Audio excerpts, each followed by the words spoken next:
వందనాలు. మీ అందరికీ కూడా నా కృతజ్ఞతలు ప్రార్థిస్తున్నందుకు.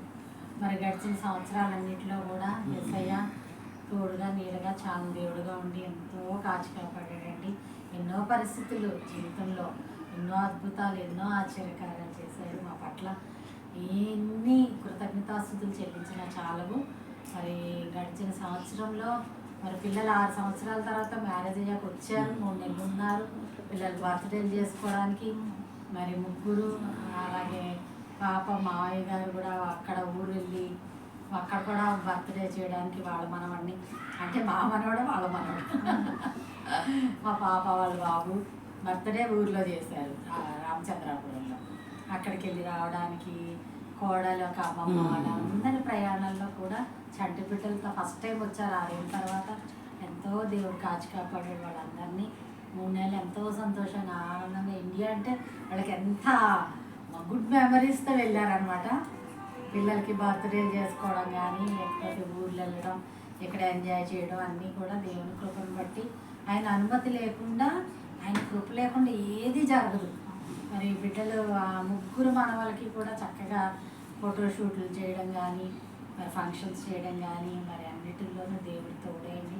మిమ్మల్ని అందరినీ అసలు శక్తి లేదనుకుంటా. అమెరికాలో నేను పడిపోయి చెయ్యి ఇరిగిపోయింది, నాకు ఈ చెయ్యి రైట్ హ్యాండ్ ఇలా వేలాడిపోయింది. అలాంటి పరిస్థితుల్లో దేవుడు ఎంతో గొప్ప కృప చూపి మరి అక్కడ ఇన్సూరెన్స్ ఉండదు. అలాంటి స్థితిలో దేవుడు మరి అక్కడ అన్నీ అమర్చాడు.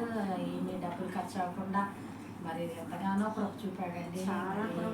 అసలు ఇలా స్థుతించగలనా అనుకున్నాను. దేవాన్ని మళ్ళీ నేను స్థుతించగలనా అనుకున్నప్పుడు రైట్ హ్యాండ్ కదా చాలా అవసరం మనకి. కానీ దేవుడు అద్భుతకరంగా అతికించాడు, ఆశ్చర్యకరంగా అతికించాడు. అక్కడ అసలు 30 లక్షలు 40 లక్షలు అవుతుంది అన్నదానికి దేవుడు కృప చూపి చారిటీ కేర్ ద్వారా అస్సలు డబ్బులు ఖర్చు అవ్వకుండా ఫ్రీ ఆఫ్ కాస్ట్లో మరి ఎంత బాగా ట్రీట్మెంట్ చేశారంటే నిజంగా వాళ్ళు. మన వెస్ట్రన్ కంట్రీ అమెరికా అనుకుంటాం కానీ చాలా దానగుణం ఉంది వాళ్ళకి, హెల్పింగ్ నేచర్ ఉంది. ఒక సైడ్ చెడ్డు ఉండొచ్చు కానీ కొంతమంది ఎక్కడన్నా ఉంటారు చెడ్డవాళ్ళు. మందిరాలు హెల్పింగ్ నేచరు, దానం చేసే గుణం. మరి ప్రతి పెద్ద హాస్పిటల్స్, మన కిమ్స్ లేకపోతే ఇలాంటి పెద్ద అపోలో హాస్పిటల్స్ లాంటి హాస్పిటల్స్లో 10% దశంభాగం బీదవాళ్ళకి చేస్తారంట వితౌట్ డబ్బులు. అంటే ఇన్సూరెన్స్ లేని వాళ్ళు, మరి ఇలాగా విజిటింగ్కి వచ్చిన వాళ్ళకో లేకపోతే ఎక్కడికో అలా బీదగా కట్టలేని వాళ్ళు ఉంటారు కదా, వాళ్ళకి అసలు మామూలు వాళ్ళకి అయితే 30-40 లక్షలు అయితే మన డబ్బుల్లో మరి ఆ 10% బీదవాళ్ళకి హెల్ప్ చేయాలన్నదా ఆ చారిటీ కేర్ అని పెడతారంట. 10%లో అప్లై చేసుకుంటారు. మేము ఇలాగా కట్టలేని పరిస్థితిలో ఉన్నామంటే ఆ శాంక్షన్ చేయడం కూడా దేవుడే. ఇన్సూరెన్స్ లేదు. అలాంటి పరిస్థితుల్లో నేను అన్నాను, అమ్మ నా పిల్లలకు కానీ నా తమ్ముడికి కానీ డబ్బులు ఖర్చు అవ్వకూడదు, నేను ఇండియా వెళ్ళిపోతానంటే ఒక ఇండియన్ నర్స్ వచ్చింది. ఆవిడ మరి ఇండియానో పాకిస్తానో నాకు తెలీదు. మొత్తానికి ఆవిడ వచ్చి, అమ్మ నీకు అతి ఇంపార్టెంట్, వెంటనే కట్టకపోతే నీకు ఇంకా అతుక్కోదు అసలు, ఇప్పటికే కొంచెం లేట్ చేశాను, ఇమీడియట్గా నువ్వు కట్టేసుకోవాలి లేకపోతే అతుక్కోవు, వంకర అయిపోతాయి అని చెప్పినప్పుడు ముందు నీ హెల్త్ చూసుకోవాలని ప్రే చేసుకుంటా ఉన్నాను. మరి నా ట్రీట్మెంట్ అయ్యేలోపు చారిటీ కేర్ అప్రూవల్ అయిపోయింది. మనం ఏం వెంటపడకు, నీ లెఫ్ట్ హ్యాండ్తో ఐప్యాడ్ తెచ్చారనమాట. ఐప్యాడ్లో సైన్ పెట్టాలి, అక్కడంతా సైన్ పెట్టాను, ఓకే అన్నట్టు. అయితే దేవుడు ఎంత గొప్ప దేవుడు అంటే ఆశ్చర్యకార్యాలు చేసే దేవుడు. మరి ఇదే చేస్తే అన్ని పనులు చేసుకుంటున్నాను. దేవుడు గొప్ప కార్యం చేశాడు, అద్భుతం. అంటే ఆపదలు అనుమతించిన వాటిలో కూడా 4వ వ్యక్తిగా ఆయన ఉంటాడు. మరి ఆ షడ్రక్ మెషక్ అబేద్నెగోల్ని అగ్నిగుండంలో అనుమతించిన 4వ వ్యక్తిగా ఎవరున్నారమ్మా? చుట్టి యేసయ్య ఉన్నాడు. అలాగే కూడా మన పరిస్థితులన్నిటిలో కూడా దేవుడు తోడైంది అనుమతించాడు. ఎందుకు? మా తమ్ముడు న్యూజెర్సీలో ఉంటాడు. ఈ రెండు డెలివరీ చేసేటప్పుడు వీక్ అయిపోయాను నేను.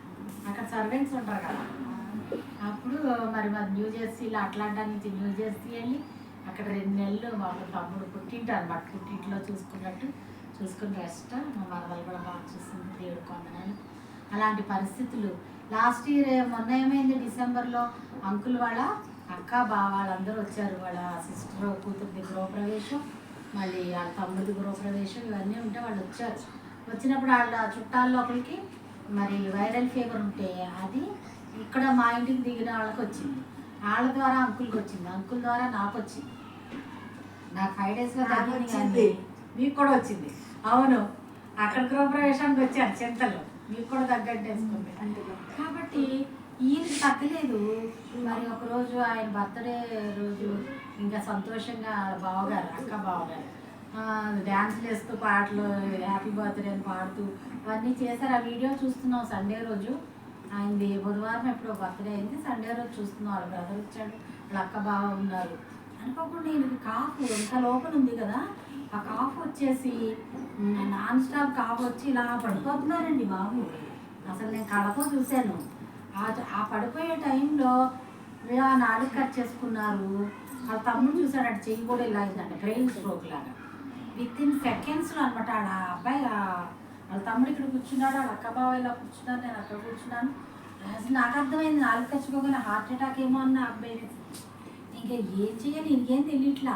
వాళ్ళ తమ్ముడు వచ్చి గబ్బబ్బా పైకి ఇలా వెనక్కి నెట్టేసి, ముందు పడిపోతున్నారు కదా, ఇలా వెనక్కి నెట్టేసి మరి ఇలా గుడ్డల మీద అది కొట్టాడు అన్నమాట. కొట్టేటప్పటికి మరి మళ్ళీ నార్మల్ అయిపోయారు. హలో, పనులు పెట్టుకున్నాను, ఒక్కరోజే కదా ఒక్కరోజు ప్రార్థన కదండి, ఒక్కరోజే. అయితే ఇంకా చాలా ఇలా వెనక్కి పెట్టి గుండెల మీద అది కొట్టాడు. పొజిషన్ చేంజ్ అయ్యేసరికి నార్మల్ అయిపోయారు. విత్ ఇన్ సెకండ్స్ అనమాట. అది మనం చెప్పలేము, అది అలా అయినప్పుడు చాలా భయం వేసింది. ఎవరేం మాట్లాడలేము, మైండ్ బ్లాక్ అయినా సడన్గా కదా. నాకేమో దేవుడే మాట్లాడాడంటే లైఫ్ ఎంత క్షణికమా, ఎంత క్షణికమా, బిడ్డకు ఎంత క్షణికమా లైఫ్ అని అనిపించింది అనమాట. ఆశ్చర్యం ఉంది. అంతకుముందేనండి నా ఫ్రెండ్ హస్బెండ్ చనిపోయాడు క్యాన్సర్తో. 3-4 రోజులు అయింది నాకు ఆ న్యూస్ తెలిసి. అది బాధలో ఉన్నాను. అలాగ అయ్యేసరికి ఇంకా నెక్స్ట్ డే వెళ్ళి హార్ట్ డాక్టర్కి, లంగ్స్ డాక్టర్కి అన్నీ చూపించుకున్నాము. అవన్నీ బాగున్నాయి, ఏం కాదమ్మా, కాఫ్ నాన్ స్టాప్ కోఫ్ అదే కఫం ఉంటుంది కదండి, దానివల్ల ఆయనకి అలా అయింది అని చెప్పారు. అయినప్పటికీ జాగ్రత్తగా ఉండాలి. చలిగాలి మెయిన్, చలిగాలి తగలకూడదు, చెవులు ముక్కు జాగ్రత్తగా ఉంచుకోవాలని చెప్పారు. మెడిసిన్స్ ఇచ్చారు. దేవుడు అప్పటి నుంచి నీరసాలు కొంచెం తగ్గలేదు. ఎందుకంటే లాస్ట్ ఇయరే మా పాప వాళ్ళ మామయ్య గారు చనిపోయారు అనుకోకుండా. కరెక్ట్గా జనవరి 13th 1 year చేస్తున్నారు వాళ్ళు. అంటే ఆయన యంగ్ చాలా, అసలు ఏమి అస్సలు అనుకోమన్నమాట. నిన్న ఈ చూసాం కదా మనం, వీడియోస్ చూపించాను కదా, మా పాపను కూడా నువ్వు చూసావలేదు. అందరూ మావయ్య గారు ఉన్నారు. అక్క చూసి అయ్యా ఆయన ఎంత ఎంగగా ఉన్నాడు, ఏంటి ప్రభావ ఈ సంవత్సరానికి లేకుండా పోయాడని అనిపించింది. నిజంగా మరి మనల్ని ఎంత కాచి కాపాడుతున్నాడు, సజీలకులో ఉంచాడంటే మన ఊపిరి, ఆయన మన ప్రాణం ఆయన ఊపిరి. కాబట్టి మనం చాలా కృతజ్ఞత కలిగి ఉండాలి. మరి ఆయన మనల్ని పుట్టించినందుకు కూడా ఆయనకి సాక్షులుగా మనం జీవించాలి, ఆయనకి మహిమకరంగా జీవించాలి. ఆయనకి ఇష్టమైనట్టు జీవించాలి, కానీ మనకి నచ్చినట్టు మనకి ఇష్టమైనట్టు జీవించకూడదు అని దేవుడు మాట్లాడాడు. మరి ఇంతగా కాపాడాడు. అలాగే పాల్ ఫ్యామిలీ, పెస్కి ఫ్యామిలీని మరి ఒకే చోట పెట్టాడు దేవుడు. ఆయన గొప్ప. కరోనా వచ్చి అందరికీ ఇబ్బంది పెట్టిందేమో కానీ మా కుటుంబం అంతా కలిసి ఉన్నామమ్మా యుఎస్లో. కరోనా డెల్టా టైం అదంతా మా పాప వాళ్ళు కూడా కాలిఫోర్నియాలో ఉండేవాళ్ళని ఖాళీ చేసి వచ్చామంటే వచ్చేసారు. అందరం ఒకే గ్రూప్లో ఉన్నాం. బాబుది పెద్ద ఇల్లు, 4 bedroom హౌస్. అయితే అలా ఉండి పాప కూడా, అల్లుడికి కూడా వర్క్ ఫ్రమ్ హోమ్ జాబ్ వచ్చింది, రిమోట్. బాబుకి కూడా రిమోట్ జాబ్. ఇంకా అందుకని ఇక్కడే కొనేసుకున్నామా అంటే ఒక 3 miles అవేలో పాపకు కూడా ఇల్లు బుక్ చేసి వచ్చాము. ఆ రోజు 22లో 23లో గృహప్రవేశం అయింది దానికి. తర్వాత బాబు పుట్టాడు. ఆ బాబు పుట్టినప్పుడు మేము వెళ్ళాం అనమాట, అది డెలివరీకి వెళ్ళాం 7th month బేబీ షవర్. అట్లాగా దేవుడు ఎంతో కృప చూపాడు. బాబుకి 2 బాబులు, పాపకు 1 బాబు. ప్రస్తుతం దేవుడికి వందనాలు. ఎన్నో సందర్భాలు మన బిడ్డల్ని మమ్మల్ని కాచి కాపాడిన దేవుడికి ఎన్నో వందనాలు. ఇచ్చినాడు, ఇచ్చుకోలేము. ఆయన ఏం అడగట్లేదు, సమయం ఏమంటున్నాడు, ప్రార్థించమంటున్నాడు, ఆయనతో సమయం గడపమంటున్నాడు. మనం ఆ సమయమే ఇవ్వం, అన్నీ ఇస్తాం కానీ ఆయనకి సమయం ఇవ్వం. కనీసం మరి మన సృష్టికర్త మనం తల్లి గర్భంలో మనల్ని పుట్టించిన దేవుడికి మనం అన్నీ చెప్పుకోవాలన్నమాట. అదే కాలమే అన్నీ చెప్పుకుని నూతన సంవత్సరంలో ఆయన కృతజ్ఞత కలిగి మనం ఆయన ఫస్ట్ ప్రిఫరెన్స్ ఇవ్వాలి. యేసయ్య కదా మనకి పుట్టించాడు, అలాగే మన కోసం ప్రాణం కూడా పెట్టాడు. ప్రాణం పెట్టి ఆయన వల్లే మనము పరలోక రాజ్యం నిత్య జీవం క్షణకు ఈ లోకంలో 70-80 ఏళ్ళు బతుకుతామేమో కానీ నిత్యము జీవించే జీవితం, దేవదూతల్లా జీవించే జీవితం ఇవ్వడానికి ఆయన ప్రాణం పెట్టాడని జ్ఞాపకం చేసుకోవాలంట. ఆయన పండగ క్రిస్మస్ చేసుకోమనలేదంట యేసయ్య, ఆయన మరణాన్ని జ్ఞాపకం చేసుకోమన్నాడంట. వాక్యంలో ఉంటుంది కదండి, 1 కొరింథీ 11 అధ్యాయంలో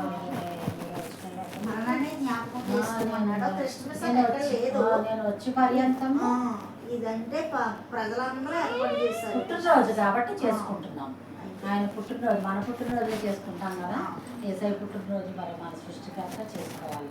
కానీ ఆయన ఏం చెప్పాడంటే, నేను ఎందుకు చనిపోయానో మీరు ప్రతి క్షణం జ్ఞాపకం చేసుకోండి. మిమ్మల్ని నరకం నుంచి అగ్నిగుండం నుంచి తప్పించడానికి రక్తం చిందించాల్సి వచ్చింది, అందుకు నేను వచ్చాను పరలోకం నుంచి ఈ లోకంలోకి వచ్చి మరి రక్తం చిందించడం కోసం, మీ అందరి పాపాలని పరిహరించడం కోసం నేను వచ్చానని జ్ఞాపకం చేసుకోనండి. నేను మీకోసం మరణించాను సిలువలో కావాలని. వాళ్ళేదో సిలువేయడం కాదు, నన్ను నేను అప్పగించుకున్నాను. ఎందుకంటే నా పరిశుద్ధ రక్తం మీ పాపాలను కడుగుతుందని ఆయన వచ్చాడు. ఆయన మరణించి తిరిగి 3వ దినాన తిరిగి లేచాడు, పునరుద్ధారణ అయ్యాడు. అందుకే నీ పునరుద్ధార శక్తితో నన్ను నింపుదేవాలని ప్రతిదినము మనం ప్రార్థన చేసుకోవాలి. జయించే జీవితం అన్నమాట, మరణాన్నే జయించాడు. మనకు కూడా ఈ మరణాన్ని జయించి నిత్యము యేసయ్యతో జీవించే జీవితం ఇస్తాడు కదా. అలాంటి జీవితం కోసం మనం యేసయ్యని ఎప్పుడు జ్ఞాపకం చేసుకుని కృతజ్ఞతలు చెల్లించుకోవాలని. మరియు మహేష్ సిస్టర్ చాలా బిజీ, బ్రదరు సిస్టర్ మాకు వయసు మాతోనే కానీ అయినప్పటికీ మాకు ఆత్మీయ తల్లిదండ్రులు అన్ని విషయాల్లో మాకు ముందు నడిపిస్తారు. ఆంటీ ఎంతమందికో పెళ్లిళ్ళు చేశారు,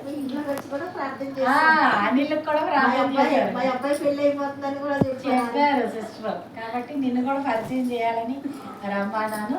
మనీ సిస్టర్, మాషిలమ్మని బ్రదరు మరి ఎప్పుడు నీ కోసం ప్రార్థన చేస్తారు. నీకు అమ్మలాగే నేను తను కూడా ఎప్పుడు ప్రార్థన ఉన్నా రామ్మ. పెళ్ళైన వెంటనే కొడుకుని ఎత్తుకుంటావు, రాగానే నా కొడుకు అన్నాను అని పెళ్ళి అయిపోతున్నా నాన్న నీకంటే పెద్దలో ఉండేవాడు. కాబట్టి మంచి ఫ్యామిలీ దగ్గర వచ్చారు నాన్న. తమ్ముడు మద్దతు చాలా మంచి. కాబట్టి దేవుడిలో మనం ఉండాలమ్మా, ఆటోమేటిక్ అన్ని ఇస్తారు. అన్ని ఆయనతో ఉంటే నువ్వు అడిగి అన్ని ఇస్తారు. కాబట్టి మాకు ఎంతో ఆత్మీయంగా, ఎంతో మాకు ఆదరణ, ధైర్యం, ఎంత ప్రేమ. అందరం అంటే ఒక చిన్న గ్రూప్ ఉంది, prayer group. Priscilla prayer group video కాల్లో చేసుకుంటుంటాము. నీకు తిరిగినప్పుడల్లా కలువు. మౌనిక తన పేరు, సాఫ్ట్వేర్ ఇంజనీర్, కంప్యూటర్ సైన్స్. దేవుడికి వందనాలు. ఆ బిడ్డను కూడా దేవుడు ఏర్పాట్లో ఉంది, యేసయ్య ఏర్పాట్లో ఉంది, అందుకే కలవగలిగాము. దేవుడికి వందనాలు. ప్రేమగా చూసుకోవాలి మా అబ్బాయిని. వాళ్ళ అమ్మ నాన్న కూడా ప్రేమగా చూడాలా. నాన్న కష్టపడి పెంచి చదివించి నీ చేతికి ఇస్తున్నారు. నేను అమ్మను కాబట్టి, ఆత్మీయ అమ్మను కాబట్టి చెప్పాలి. అందరం సేమ్ డైలాగ్ చెప్పారు. చిన్నపిల్లలు కదండి, అది తెలియాలి. దేవుడికి వందనాలు. అలాగే జానకి కూడా మా కూతురు, జానకి కుటుంబాన్ని వదలను నేను. అలాగే సరోజ ఇప్పుడు వస్తుంది, తన కూతురు Saroja. Right hand left hand వీళ్ళిద్దరు.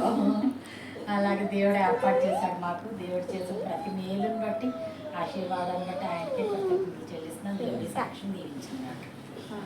ఇక్కడ కూర్చోండి, వెనక నిలబడి సాక్ష్యాలకు 5 మేలు ఉన్నాయి.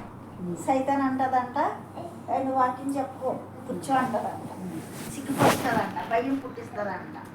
దేవుడు అంటాడంట, లేగు నన్ను మహిమపరచు, నీకు చేసిన కార్యాలు తెలియపరుచు, నీ సాక్ష్యాన్ని బట్టి అనేక మేలులు పొందుతారు అని దేవుడు అంటాడు. అందుకనే సాక్ష్యం ద్వారా దేవుడు మహిమపరచబడతాడు.